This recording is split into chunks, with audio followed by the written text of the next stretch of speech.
ئەمە ئەوکۆ ئەنجومەنی خەلیفانی کۆمەڵی ئیسلامی لە درێژەی کار و چالاکیەکانماندا بەردەوامی لە هاوکاری فەقیران و هەژاراندا بە هاوکاری خێرخوازان.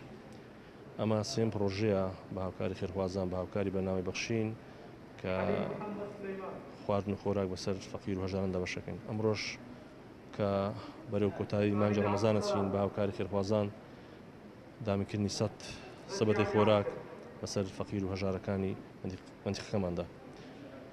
هەساوین بە ناونوسکردنی خەرچی مەنتیقەی بێ فەرق و جیاواز بێ ئەوەی هیچ شتێک لە بەرچاو بگرین. هەستاوین بە نووسینی فەقیران هەژاران بە هاوکاری خێرخوازانەوە. لێرەشەوە دەستخۆشی لە خێرخوازانەکەین. بەڕاستی ئەگەر خێرخوازان نەبانە ئێمە نەمانەتوانی ئەم پرۆژەی ئەنجام بدەین.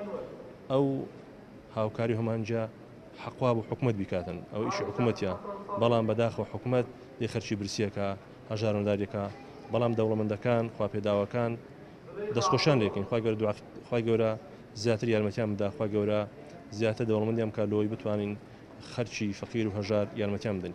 ئێمە هەر پرۆژێکی ئەنجام دەین لە سنوورەکەمان بە پاڵپشتی خێرخوازانە. خوای گەورە پاداشتیان بداتەوە، دەستخۆشیان لێکەین، دوعا خێرێنەکەین ئینشاءالله.